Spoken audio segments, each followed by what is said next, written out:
Bonjour et bienvenue sur l'Insoumission, la plateforme d'actualité multimédia de la France Insoumise. Il y a quelques semaines, la suspension par Twitter de plusieurs comptes de militantes féministes a relancé le débat sur le pouvoir de censure de ces grandes plateformes de réseaux sociaux numériques. Les comptes en question ont été suspendus au motif que des messages incluant la question « Comment faire pour que les hommes cessent de violer ?» étaient contraires à la politique générale de ces plateformes.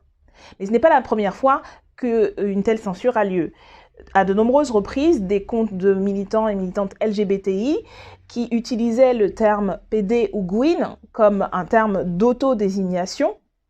ont été censurés pour ce même motif. Plus récemment encore, et de manière plus spectaculaire, ça a été,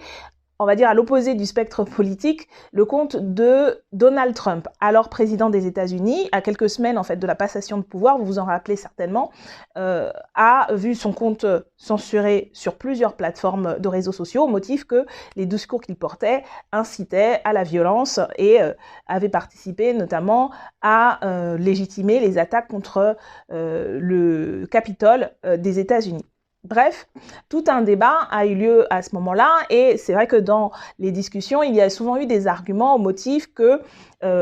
Twitter et les plateformes de réseaux sociaux étaient des entreprises privées qui avaient des règlements, des contrats d'utilisation que les usagers et usagères signaient pour pouvoir accéder à la plateforme, les conditions générales d'utilisation, c'est les CGU, et que, en tout état de cause, c'était tout à fait dans leur droit de faire ce qu'elles avaient fait et il n'y avait pas de quoi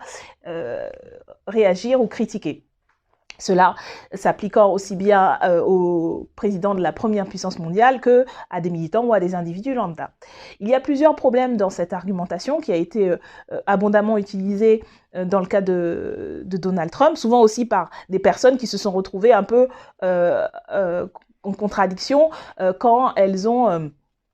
interpellé sur la censure de comptes militants de gauche progressiste. La position de la France Insoumise a toujours été celle d'une critique du pouvoir des GAFAM, notamment du pouvoir de censure qui est un pouvoir discrétionnaire, et puis de propositions d'alternatives. Parce que dans le fond, politiquement, de ces censures, la question est: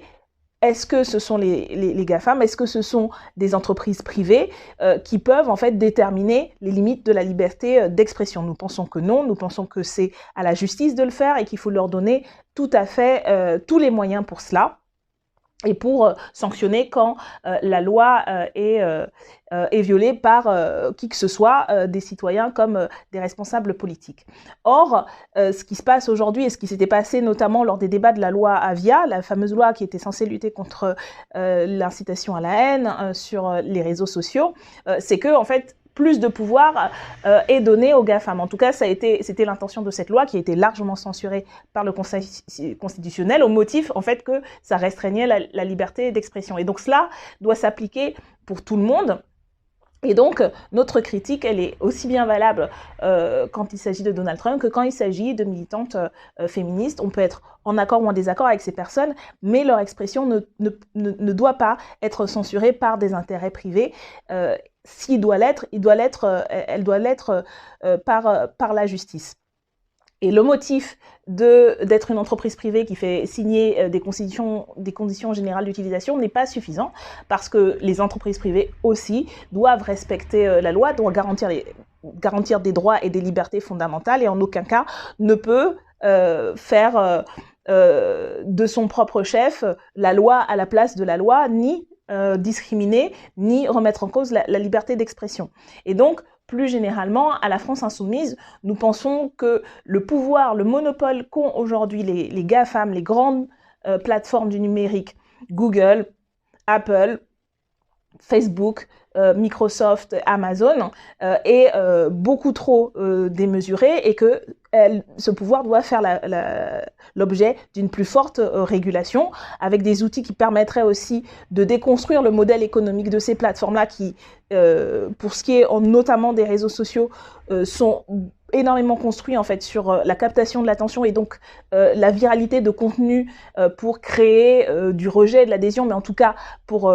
que ces contenus circulent le plus possible et c'est ça leur modèle économique et donc c'est aussi ça qu'il faut remettre en cause fondamentalement. Et également assurer par la mise en place d'un véritable service public du numérique l'accès de tous et de toutes à l'Internet qui tient aujourd'hui une place extrêmement importante, encore plus en période de crise, mais aussi parce qu'il y a eu tous ces processus de dématérialisation qui font que l'accès au réseau est de plus en plus important au quotidien pour la vie des gens. Et donc cet accès, il doit être assuré pour tous et toutes sur l'ensemble du territoire. Donc il y a un enjeu d'égalité républicaine, il y a aussi un enjeu pour faire en sorte que toutes les personnes qui sont sur ces réseaux le soient en sécurité. Et donc c'est pour ça qu'il faut donner les moyens aux services publics, de la justice, de la police, de pouvoir garantir en fait un accès sécurisé au réseau, et puis un accès sans qu'on doive payer un prix immodéré pour avoir un accès, sans que selon qu'on a beaucoup d'argent, on peut avoir un débit plus ou moins de qualité. Donc pour toutes ces raisons, nous défendons depuis 2017, avec notamment le travail de notre groupe thématique sur les questions du numérique, la mise en place et l'investissement public massif dans les infrastructures numériques pour qu'il y ait un véritable service public sur ce sujet. Voilà toutes les réponses que nous avons apportées, à la fois de principes, de valeurs, de la défense de la liberté d'expression, de la défense des droits et libertés sur Internet. Et donc cela passe par une meilleure régulation et une plus forte régulation des GAFAM, et pas moins, et puis surtout par un investissement public massif. Voilà les réponses que nous apportons. Et donc vous pouvez trouver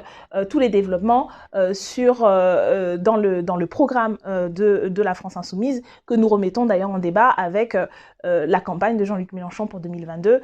et la dynamique que nous voulons construire avec vous. Nous sommes pour. N'hésitez pas à vous rendre sur ce site pour retrouver toutes les explications que nous avons et toutes les propositions que nous formulons sur ce sujet. Merci à vous et à bientôt.